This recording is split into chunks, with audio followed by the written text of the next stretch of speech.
Hey, everybody. Welcome back to Who Moved My Career. I am your host, Nicole McNamara, here today with Jim Chilton. Hi, Jim. Good to see you. Hi, Nicole. Great to see you as well. So Jim has such an amazing career story. Talk about scaling organization. It's a really charming and amazing story about where he started in his career that I want to dig into. Like 8 years ago, Jim was actually a client way back in the and thank goodness he had a very memorable conference room because we could remember the room that we were in. Yeah, That brick wall really stuck out. So I was exactly. so glad to reconnect with you, Jim, and so glad as we prepared for this to hear about some of the things that not only you've been through, but also that you're grappling with now, some of the Mhm. tools that you use to kind of figure out what's next. I've talked about them a lot personally, but we've actually never talked about some of these tools in the podcast. So I'm pumped Yeah, to get into it today. Thanks so much for being here. cool. It's my pleasure, Nicole. I am thrilled for us to catch up and to have a conversation outside of the brick room because, yes, it was brick on all sides. And so, yeah, this is a better place for us. Jim, Exactly. you were most recently the EVP and CTO at Cengage, which, if people aren't aware of, is a education company, does a whole bunch of things in the education Uh, space. And we were developing some really kind of new thinking on how to engage with students at the time you and I worked together. But you didn't start in that space. And I'm going to be totally cheesy, your Yeah. start was very sweet, shall we say, Yes. and maybe not linear because it was round. So tell us what it was like working at your first job at Mr. Donut. Yeah. Yeah. We're going back to the beginning of time. And so, yeah. So, kind of let me set the scene. So, I'm a senior in high school. And at those point of time, I wanted to pay for my car. And so I had to have a job. And so I started at this donut shop 24 hours. It was open. It was at the city near where I grew up. I was done most of my credits my junior year in high school.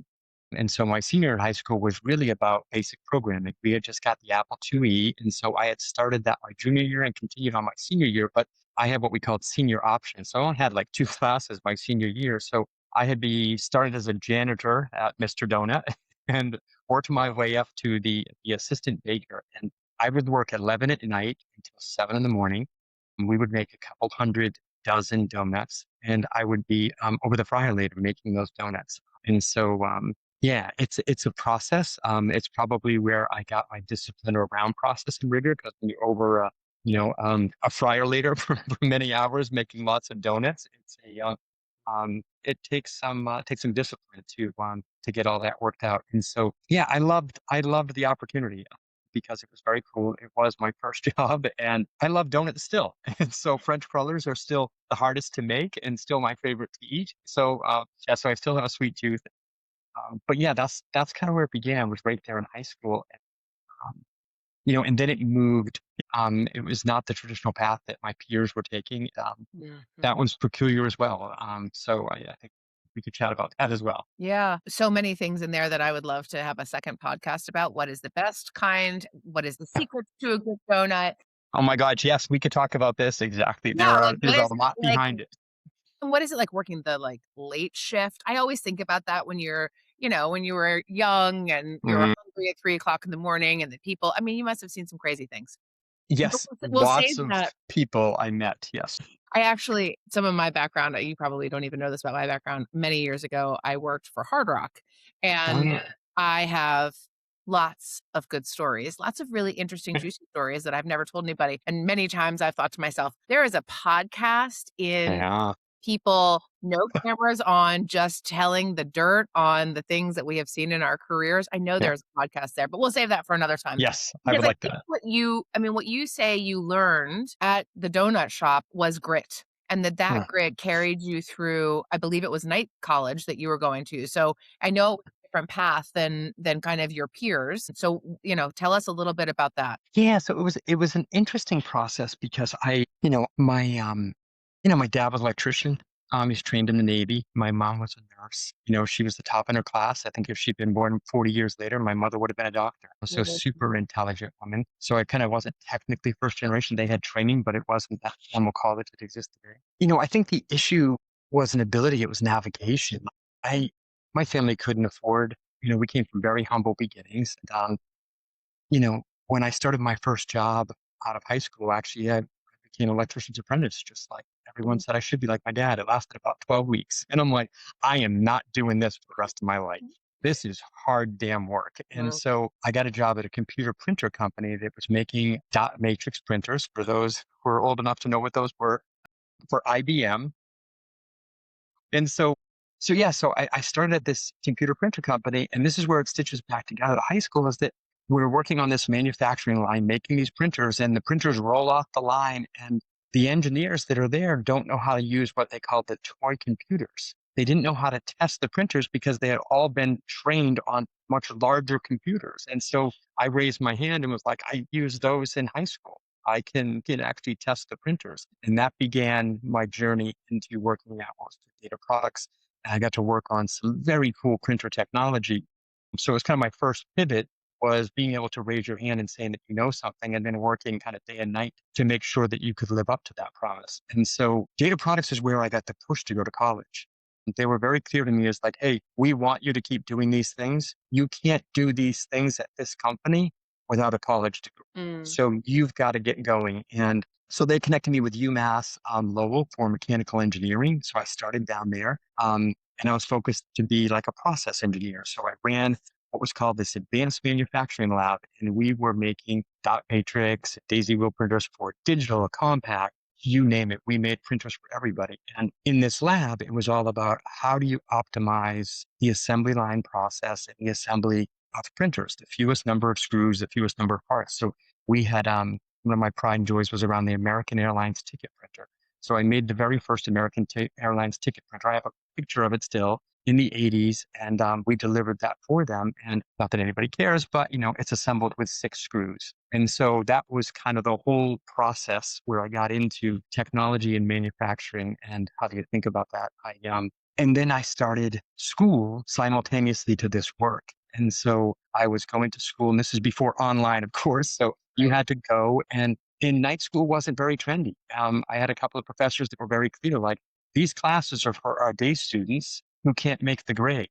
They're not for you people that come in from the outside. So they were very clear that you were not going to get an Interesting. ounce of help from them. So it was a grind and it was not welcome. So I ended up across 3 different universities to actually get my undergrad because I went where the classes were available because I couldn't do it all at one school. It just wasn't a possibility. So lo and behold, that takes me up to a company up by Dartmouth College that does the first hot melt inkjet printer to compete with Hewlett Packard, funded by Apple and Compaq Computer. And it's this amazing think tank called Spectra. They've designed all kinds of things, but it's 100 miles from home. So I drive up there every day. Yeah, this is where the school part really gets interesting. So I go up there, we're working on this color inkjet printer. It's super, super cool technology. And 3 days a week, I'm leaving there at 3:30 to get to Nashville by 5:30 to stay in school until 10:30.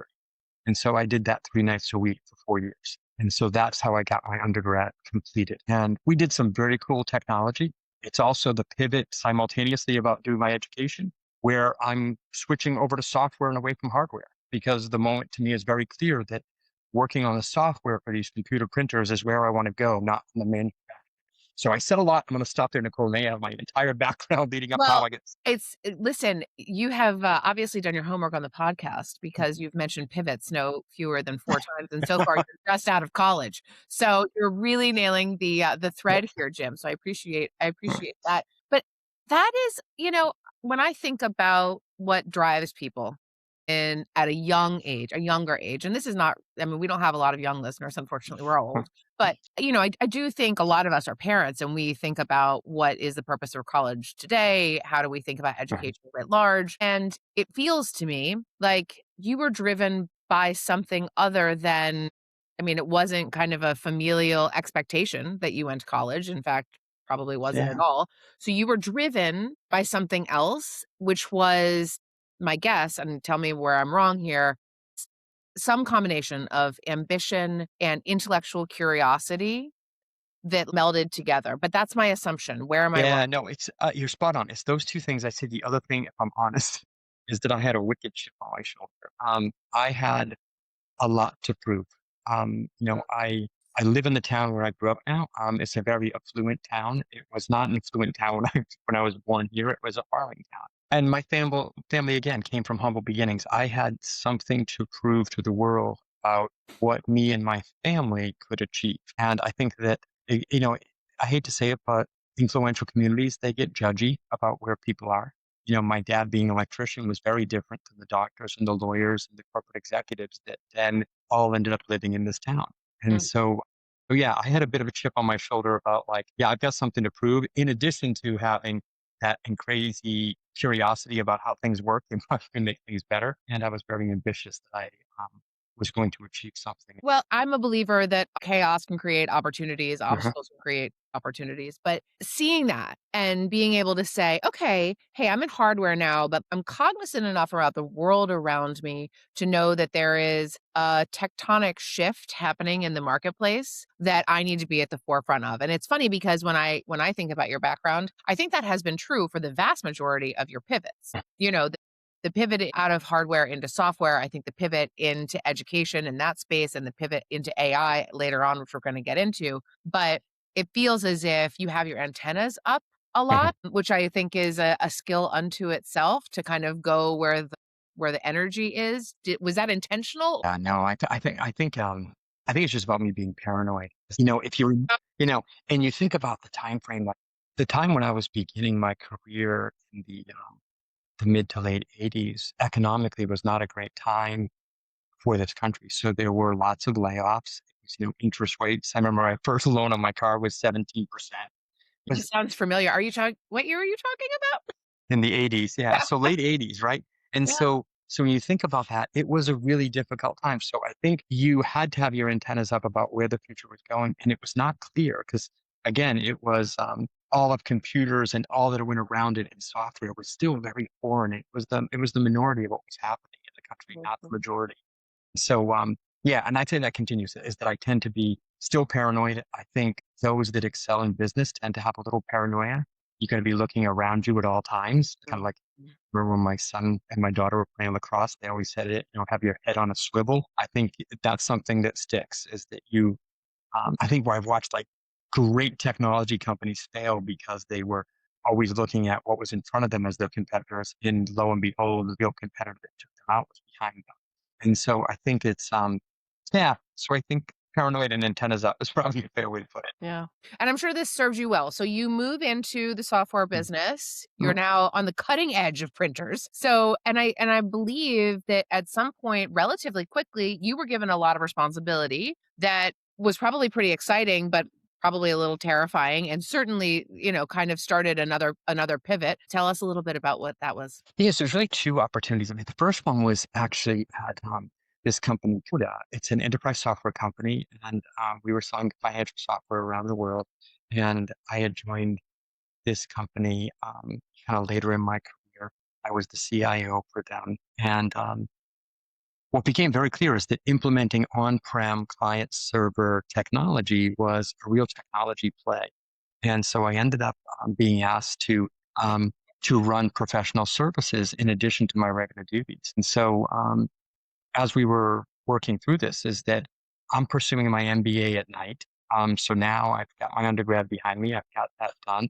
I'm married with children, and I'm now trying to figure out like how do I get ahead of everybody else. And master's degrees back then, again, nothing online, everything I have to go for, and it's not super popular, but I'm damned and determined that I'm going to get this MBA thing. And And you're back in night school. I'm back in night school, and so um, and it's worse because before it was taking time, investing time in myself. Now I'm taking time away from my family. I Mm. think this is where that sacrifice that I've seen so many struggle with. And so I thank my family for supporting me through that. But it is, you're going off to do these things. And then lo and behold, I keep getting more responsibility. I end up running the entire professional services arm for this enterprise software company here in the States, where we're implementing software for big customers. So it's Avon, Caterpillar, Amway, American Skiing Company, 20 pharmaceuticals. Like we're implementing software for big companies, and I'm living my life at 20-minute increments for meetings, and I'm learning a ton by all of these consultants that are far far better educated and far smarter than I am about what they're doing. But as a leader of that, sometimes I think you're almost better off because you are surrounded by people who are super, super smart. My focus was purely on, do we have a viable business? And the reality is that we had not put together a professional services capability that was actually going to be profitable. We Mm. were sending people to the problem, not putting together a process on how that problem can be solved, and not talking about training, which is ultimately where we make the most money and make a viable business. So, long story short, I end up doing this job for several years. We get acquired by a company called Bond, and then I move on to my next opportunity to fall back into the CIO suite because that is what I've grown accustomed to doing. I can imagine that your process brain that you learned from donut days Hmm. into dot matrix printers is serving you really well in the professional services environment because that is a thin margin. You have to think about, where are the efficiencies that we can gain? How do we match skills so that we don't have people on the bench, et cetera, et cetera. Did you feel any of that tension between, I know that there is a better process to do this, but instead of dealing with dot matrix and screws, I'm dealing with humans and emotions. Oh my God, Nicole, you're so right because the dealing with the physical hardware was so much easier. All of a sudden, oh my God, all of a sudden, I'm realizing that I'm clearly one of the youngest people on the team. So that comes with a fair amount of challenges. I am not an expert on accounting practices. Every one of our consultants is a certified CPA, so a certified public accountant. Mhm. They're like, what the hell is this kid doing running a show for us? How do they possibly put him in there?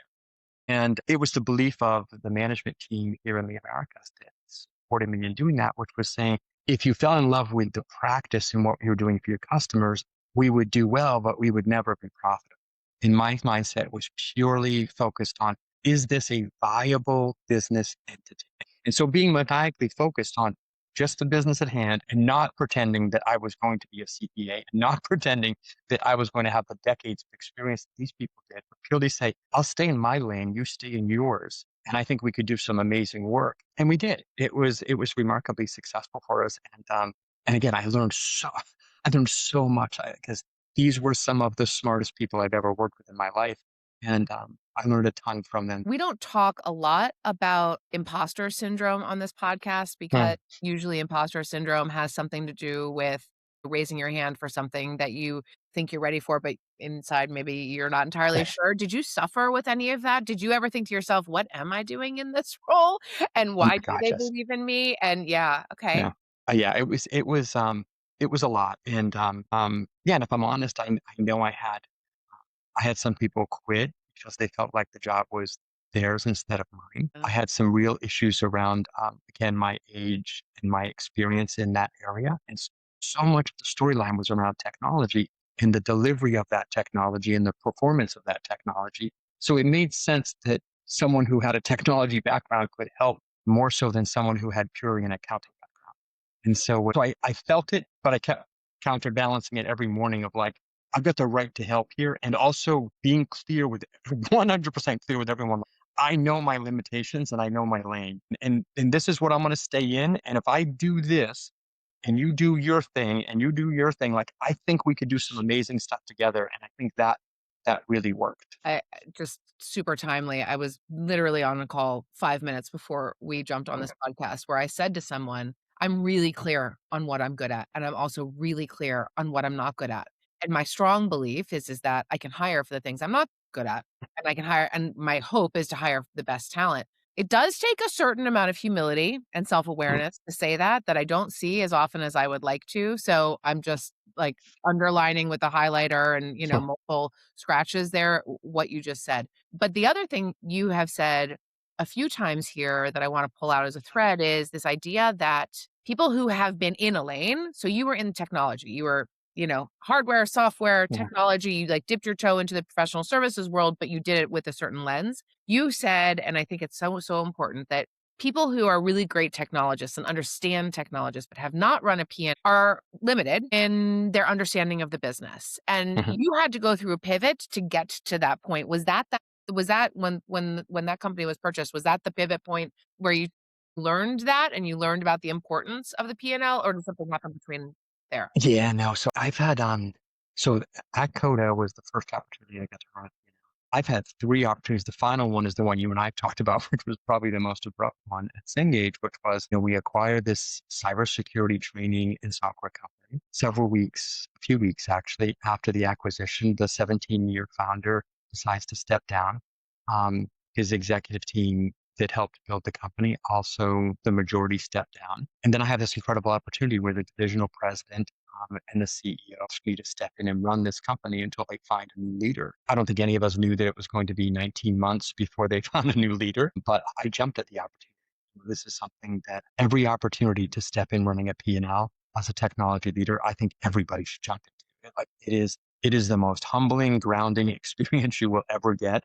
And yeah, like I said, another amazing opportunity because that one I really liked because it was a moment in time where there was something I could really bring to help the company in this situation. I had this amazing technology team with me who was able to kind of pick up the heavy load that we already had, so I could go focus on this.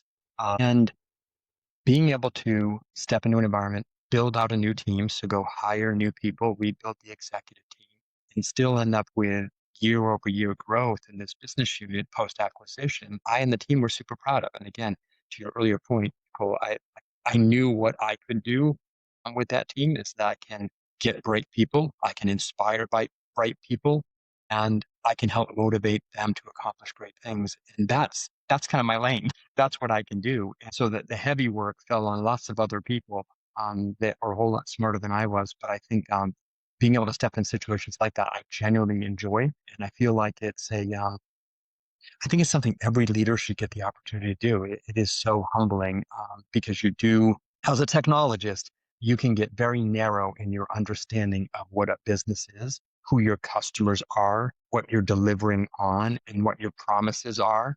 Um, it's really a different beast. I wanna go back for one quick second because I think we kind of glossed over Cengage, because Yeah. what I heard is cybersecurity company where you were working is an education company, right? Yeah. So, Yeah. at Cengage, the legions of I think about my kids and, like, their huge books. They're much smaller now than they were when I was carrying around, like, a 70-pound backpack, and actually, you and I have talked about this, but, what I've spent some absurd amount of money on our high schoolers, on our freshmen's books, and he hasn't cracked open any of them. It's Yeah. all online, really. Yeah. And that's how he learns. So, but this is an education company that is in the legions with HMH, Pearson. I'm sure there are Yeah. some other competitors. But what were you doing there? What was the strategy for Cengage? And why would you buy a cybersecurity Yeah, company? that's a great question. Yeah, so I joined Cengage, gosh, about 9 years ago, and it was on the promise of, do you believe affordability matters for learners? And I did, and we were aiming to build a subscription service that we ended up calling Cengage Unlimited, which I was a proud member of that team.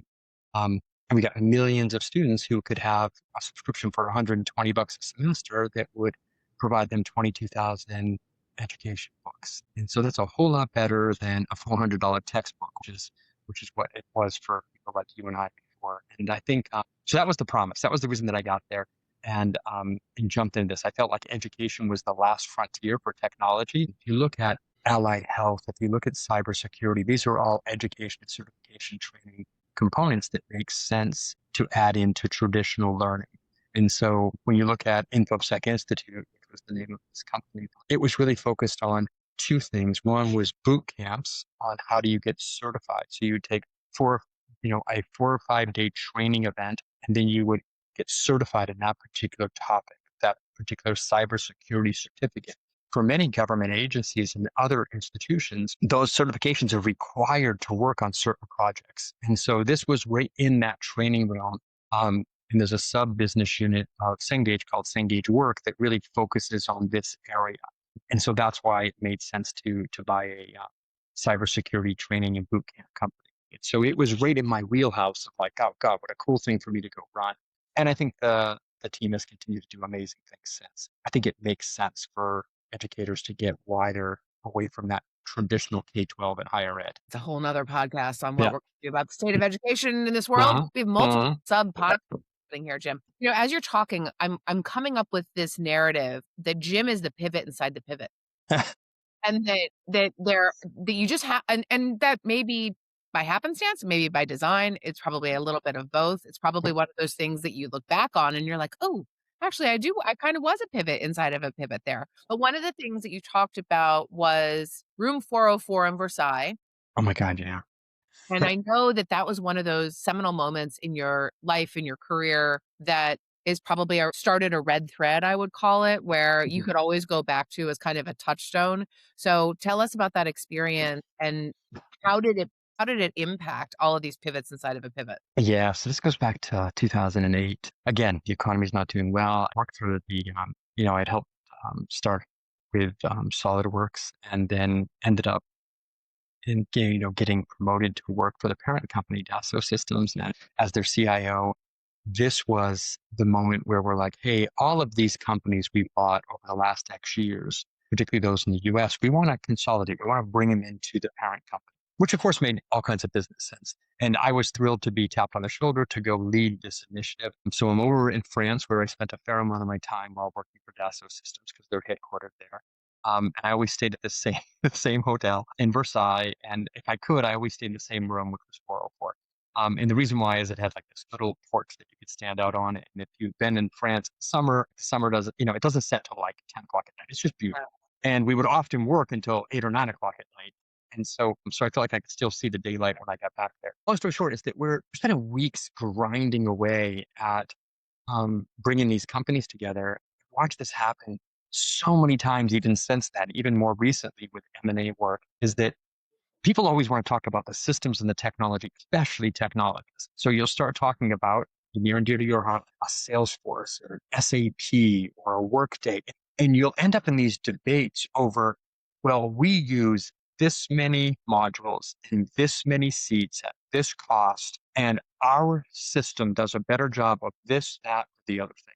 And what I found was that we were never dialing into the core purpose, which was what's the macro process? Right. What's the actual process that the technology is supporting? We spend so much time debating on the outside in. So Room 404 became this moment when I was like, holy, this is the moment where I realized, and I didn't realize it then. I realized it years later.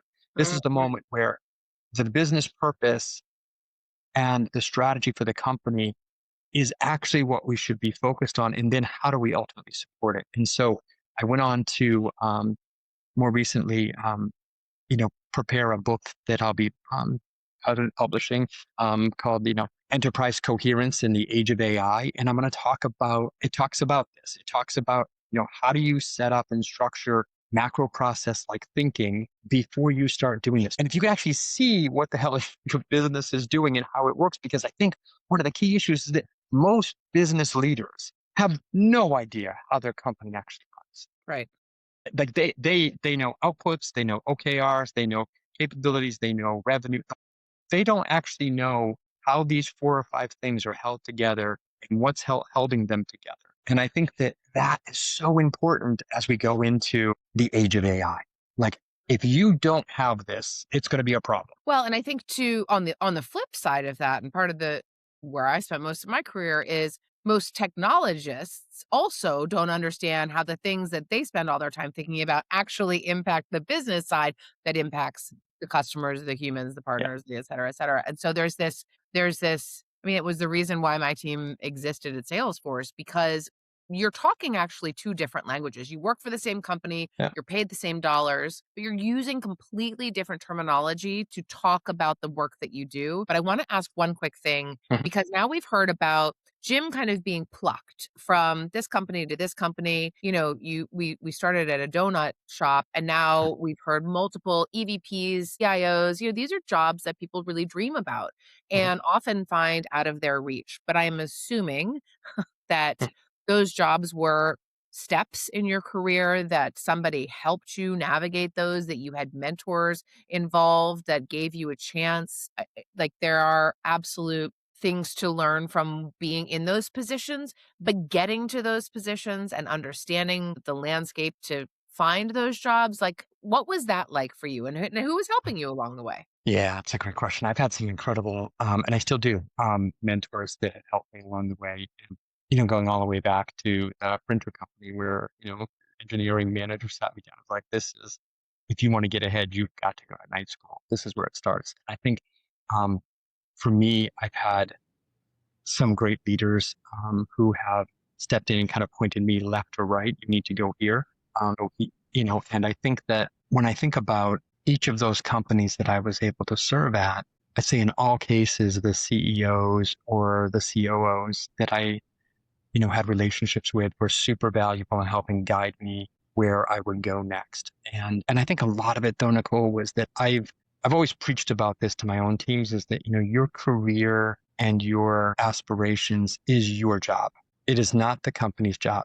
And the biggest mistake I see leaders making is like assuming that somebody in that company, I don't care how friendly they may be, that they're interested in your career and your outcome. That is your job.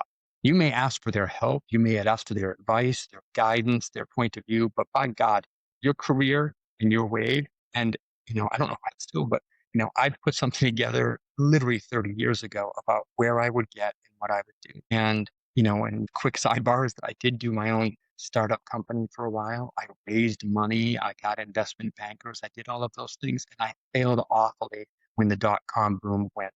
And then I decided I would go work at a company where I could learn how to run a company and how to start a company. And Mm. that was an amazing opportunity for me, but it was part of a plan. And so for your listeners, I'd be like, if you don't have a plan, you need to have a plan and you need to believe that it's yours. And for me, I always felt it was my job to figure out where the hell I was going and how the hell I was going to get there. And I would ask for like guardrails and guidance and opinions, but there was very few cases where I felt like people were, kind of plucking me along and putting me into things. I would say that was actually a very rare exception. I believe you, and something I believe deeply is that your career is your responsibility. In fact, I just gave a keynote last week. It's called The CEO of Your Career, Hmm, right? And if you yeah, think about perfect. the kinds of strategies that CEOs use to make their companies successful, you can apply that to your career. It takes a little bit of time and effort, but if that's a model, use it. Yeah. So agreed there. I also think, and something that I have discovered as we have talked to, I mean, we're on like our, I don't know, 40th episode, let's say, of the podcast, 40th, Mhm, 50th. And this is not to be ageist, but those that are a little bit older talk about mentors 100% of the time. And those that are a little bit younger, again, we're talking just like, I don't know, 15 years of mhm, experience as opposed to 20 or 30. And all of the people who are younger struggle with this idea of how do I ask somebody for help? How do I ask somebody to be a mentor? It is something that, as I think about the 80,000 person behemoth that Salesforce was, that's tough, right? That's a mhm, lot of people. It's not like the startup where I'm sitting across from the mhm, CEO and that person believes in me inherently. So it's not really a question as much as a statement that I am seeing this change in that I don't like in mhm. how we have mentors and how we ask people for help and how much easier that is when you do have a plan and you know what you're asking for, Yeah, because that's the hard work. oh my God, I completely agree. And I do think it actually comes from us to do that. I know that for my leaders and actually my own children who are in their 20s and 30s, they all have mentors. I mentor lots of people, that are at that age group and including my own children. And I think there's something so valuable about that. And I think that most people in my experience are humbled when they're asked, and are comfortable when they're asked like, oh, this is, the idea that I can share with you my experiences and my wisdom and what I've learned along the way, and that it helps you, I think most people I've discovered will be very happy to do that. And I realize that it may be uneasy for people to ask, for a certain generation, but um, I think there's more of that. But I think it needs to come from people like you and I and others to encourage them to do so, because I do think there's something super valuable in it, especially now. Yeah. Yeah. Okay. Well, we'll save the mentor conversation Mm, for yet another podcast for spinning off of it. But I'm thinking about the the plan that I know you mhm, had and that got you to where you are. But I'm also really cognizant of what you and I talked about as we were preparing for this, which is where you are now. And mm. I'm curious, what does the plan look like? Is that plan the same plan that you thought it was going to be? Are you reinventing the plan? I know you are in the middle of your own pivot. So talk to us a little bit about what that looks like now. And then I want to talk about some of the tools that I know you're using to help Yeah. develop the next Yeah. road. Yeah. Yeah. No, it's interesting. No, this was not the plan. Oh, I like that makes me feel better. This was not the plan. You know that's the tagline for this podcast? I was going I was going to stop working a long time ago, to be completely honest. And that was always the plan. I had a certain year and like, once I get to this amount of money in this age, I'm done. And then what I discovered, Nicole, is that my work matters so much to me, and working on things and my insatiable appetite for learning and curiosity is not pacified by semi or full retirement. And so for me, do I genuinely, some people like they can't say they love. I genuinely love the work that I do. Mhm. And so I think because of that, the plan shifted and the plan changed, which would be like, oh my God, no, I'm not just going to continue working. I don't think I'll ever stop working. Now, the type of work may shift, but even when I've talked to my wife about it, she's like, what are you talking? Like, I'm like, oh no, honey, like I'm going to work until I physically or mentally can't. Like I enjoy this type of work. And I think that's what shifted is that the work that I'm doing now is more fractional and more parts of things versus that full time grind. And it doesn't mean that I won't go back to a full time grind at some point, but it has to be the right opportunity. And you and I can talk about that when we get to the Ikigai. But I think it is, but for right now, I'm really happy with the work that I'm doing. I love serving on the board of Southern New Hampshire University. I love doing board work. I think it's super intellectually interesting. And I feel like, a bit like we talked about before, I feel like I've earned my stripes by having multiple P&L responsibilities throughout my career and having lots of technology in these senior roles. And I think for me, that was, I've been doing advisory work for startup companies and businesses in the Boston area for 2 decades to prepare myself to be ready, which was part of the plan, to prepare myself to be ready to be a contributor at that level. And Mm. so now that I'm here, early on, I did have definitely imposter syndrome. I don't have it as much now because I've done a bunch of it to help companies and do work like that. So I feel like my experiences and the things that I've learned along the way are valuable to help companies as they architect their futures, especially now where every company is a technology company. I There like is no doubt about that. That's totally right. And I just want to put an underline. I mean, you're on the board of the college that I feel like, and you can tell me I'm crazy, was the launch springboard for everything that came after it. And that Mm, it felt a little bit like when you and I talked about your college experiences, that there was this, like, kind of mutual love and respect for the fact that I'm at a different place and I need a different type of education mhm, than perhaps my peers who went right into a four-year college mhm. and, burned through their parents' money while they partied. I'm including myself in that, by the way. Yeah. But there's a real understanding of, like, you gave something to me which was really met me where I needed to be, and for that, I am incredibly grateful. And so that, I think, level of admiration, love, respect, whatever those words are, I think Yeah. makes the board position. I don't know if you feel this, I'm putting words in your mouth now, Oh but God, yeah, no, it's yeah. yeah. I mean, it's a pinch yourself moment. When I was asked to serve on the board a few years ago, now at SNHU, it was, I got my MBA when it was New Hampshire College. It was much smaller. It became SNHU with hundreds of thousands of learners. To your point, there was two things. Is yes, I felt like they were the institution that helped me get an MBA when a lot of schools that I had applied to just didn't have the ability for a night student to do something like I wanted to. And they did, and they supported me every step of the way in that.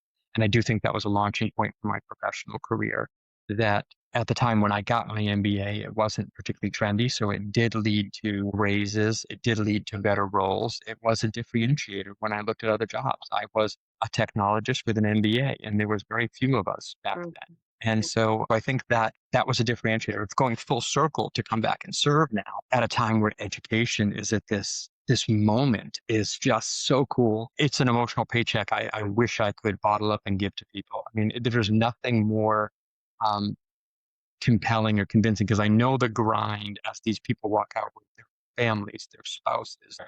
The oldest graduate I think was 72, the youngest was in their 20s. Like it's just this melting pot of humans that have come from all over the country to get a degree because they know it can make a difference in their lives. And to feel like I'm some tiny portion of that now, I feel like I want to help the very people who were like me. I think that for me is where it matters the most is that if I can do work at Southern New Hampshire University that will help the Jim Chiltons of today, I mm. think that would be so cool and so rewarding. And I'm positive that's happened. You probably don't even know about it yet, but one day you Yeah. will. Yeah. Let's turn to, one of the things that uh, we try and do 2, like, big buckets on our podcast. One is tell stories, and the other one is give tools. We joke sometimes that when people are especially, in kind of crisis moment in Yeah. their career, when we think about what happened in the federal government, for instance, Mhm. we were like, "Here's how to write a resume. Here's how to, Mhm. optimize your LinkedIn." But we didn't talk about Ikigai, which I never say correctly. Yeah.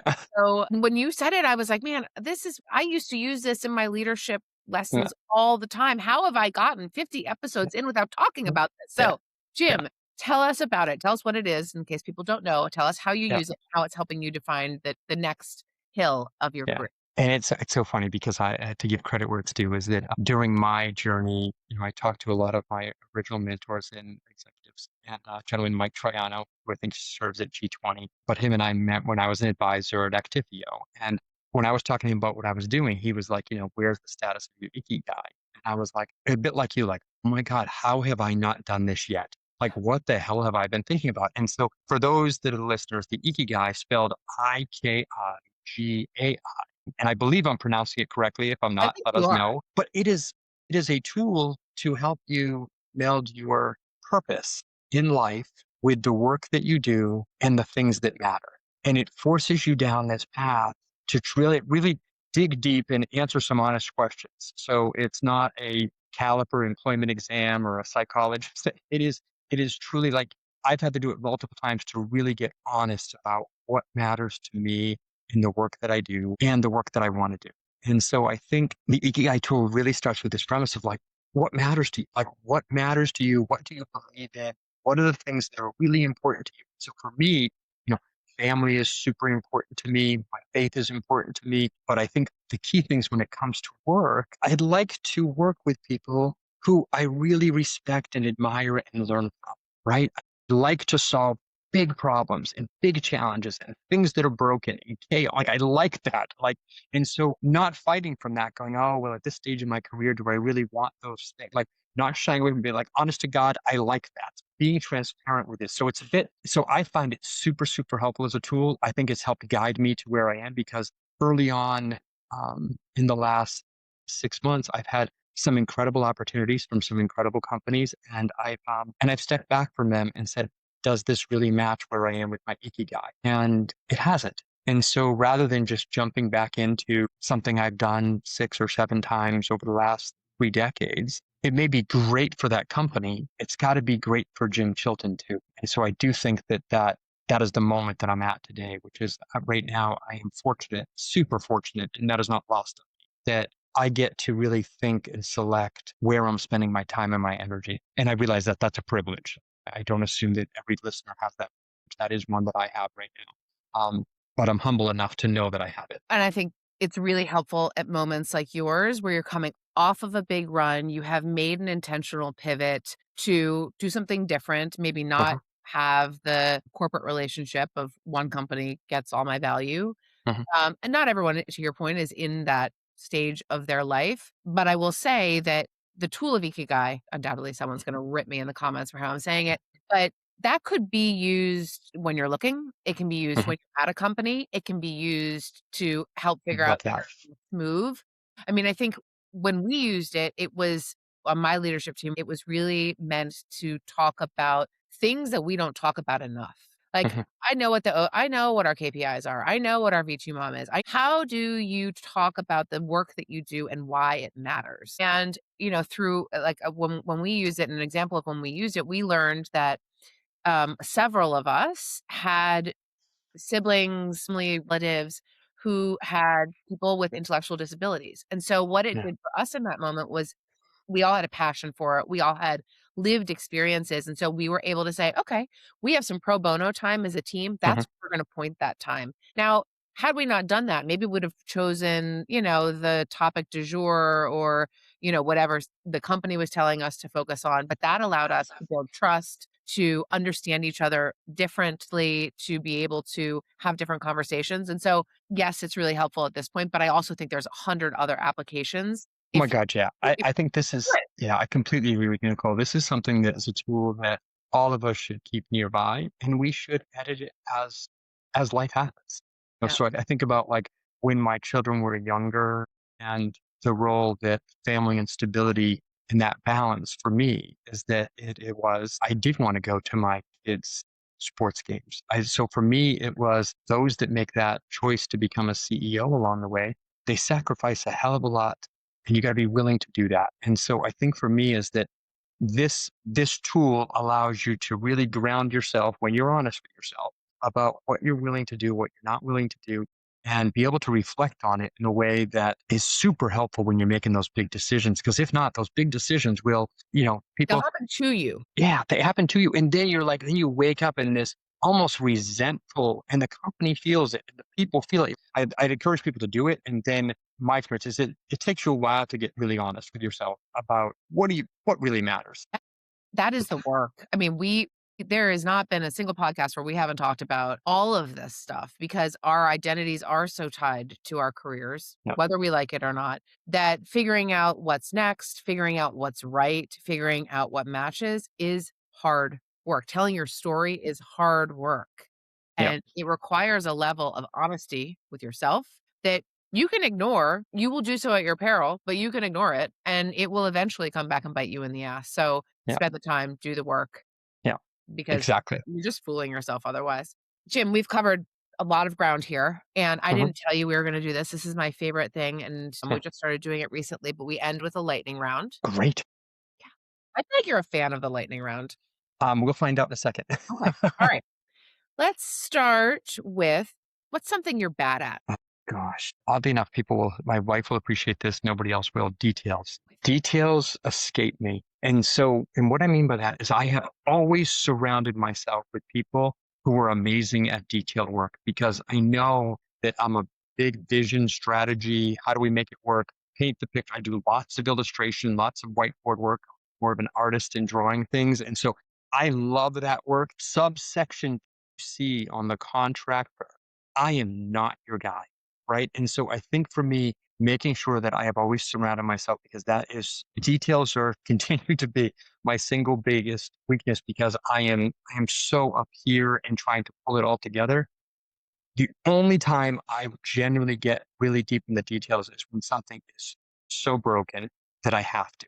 And for me, that's more of a leadership issue. I'm fortunate enough to be elevated these roles, and people would say like, um, refer to it like you lost the chill in Chilton, and so they would reference to that about like because I tend to be a pretty calm and even keeled person, and then when things are really going wrong, that's when I dig in super super deep, and then you can't get me out of the details. So I'm not incapable of it. I prefer to really empower and trust the people that I put around. If someone asked me that exact same question, that would be my answer. I love that. I hate detail. They send me to a place of whatever the opposite of productivity is and Yeah. happiness, and Mhm. I can do it, but I have to, like, really buckle down, and it zaps my Mhm. creativity, it zaps my energy. Again, glad I know it because one of the greatest hires I ever made was someone who absolutely loved the details, and I was like, Exactly. "I don't know how you're gonna make this dashboard, but here's what I Yeah. need it to tell me, and here's what I need it to predict. That's it. Mm. You figure out the rest of it." And Yeah. thank goodness we are still friends and we worked so well together, but I would say the exact same thing. Okay, good. Details. I'm with you on that. Okay. What's the best piece of career advice you've ever given? Given Mhm. the best career advice I've ever given is prepare yourself for the job anywhere, not here. And what I mean by that is that I've often found that people are preparing themselves to get the promotion at the company that they work for, not so that they could do that job anywhere. And so this is big where you have companies that have like 1,000 vice presidents, 600 senior vice president, like they just want to get to the next level. And like, my job is to find out what's your criteria to get me to this. And I know I have done this with my leaders at the last several companies, which is like, how about we put together a plan that says you could be a CISO at any billion-dollar company? Let's work on that plan. That's the advice that you need. I want you to, because I watched early in my career, I watched people get big, lofty titles go off to their job and like, I'm the vice president of X and just get destroyed. Mhm. I've gone from, as I've gone from companies, a vice president at company X wouldn't survive a week at company Y with that title. And not just because of size, because of expectation. And so I think for me is that I've always pushed on this idea of be prepared to do this for any company, especially technology. We're industry agnostic. Totally. Go do the homework to be prepared to do it anywhere. Don't fall into this like, if I can get it here, if I can get that next ladder on the road, I'm going to go do it because you can get that next place and you can. And when you do, I watched a close friend go through this. Once you get fired from that first vice president job, it is really hard to become a director again. So you literally you can lose a decade of your life by getting up too soon into that title lofty area when you're really not ready. One of the things that I saw multiple times in sales heavy organizations was the progression path was I sold a really huge deal. I was the top Mhm. salesperson in this region last year. And then what did they do? They made you a people leader. And what had happened? They failed. Yep. 9 times out of 10, Jim, they failed. And I said to myself, well, this makes no sense. The capabilities and core competencies that you need to get a huge deal over the line are almost diametrically opposed to the responsibility. Oh my God, exactly right. This is exactly right. And I think it is so lost on, and this is where I love the companies that truly think about, leadership on two paths or three paths, not on one. Mm, And I've worked at a couple of companies that really got that right, which was like, you can make the same amount of money, you can be an incredible individual contributor, and you will do your best work that way.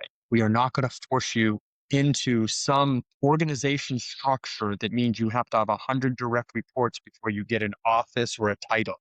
It's just profoundly wrong, in my opinion. yep, yep, I'm with you.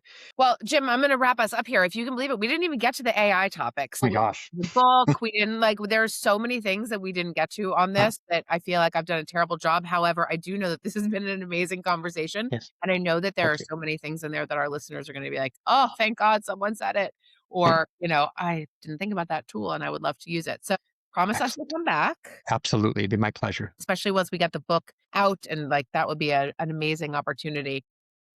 Very cool. I think one of the things that as I reflect back on my own career and the things that have brought me joy, this podcast is really one of them. But the other piece about the podcast is it is a vehicle for me to reconnect with people who have stood out in my career. And you were always one of those people. You had probably Wow. no idea that you had that effect on. Yeah. I wasn't even leading the project at your Yeah. company when we were there. I was doing someone a favor to be in the room. And I was like, that's someone I like. That's someone who I think is doing the right things for the right reasons. And I say that not to, kiss your ass Mm. publicly, as much as to say to our listeners, people are watching you all the time, and everything is a job interview in some way, shape, or form. And while this is not a job interview, people stick in your mind for the right reasons or the wrong reasons. And so Yeah. encourage all of us to be the people that stick in your head for the right reasons. Oh, well, thank you. Yeah, Nicole, I'm touched by that. I think I'm glad I made a good impression on you, and yeah, and I'm thrilled that it lasted, and I'm thrilled we get to reconnect and talk again because um I do think working with good people and connecting with good people is so incredibly rewarding, and Oh, the best. and to not force yourself not to. And so I am thrilled that I made a difference, and I'm so humbled that I did. And so thank you. Awesome. Well, to our listeners, thank you for sticking around for this episode of Who Moved My Career. You know what you have to do: follow, like, share, all those buttons that I should probably pay more attention to, but I don't. And we're always grateful for your time, Jim. We will see you very, very soon. And thank you so much again. Thank you.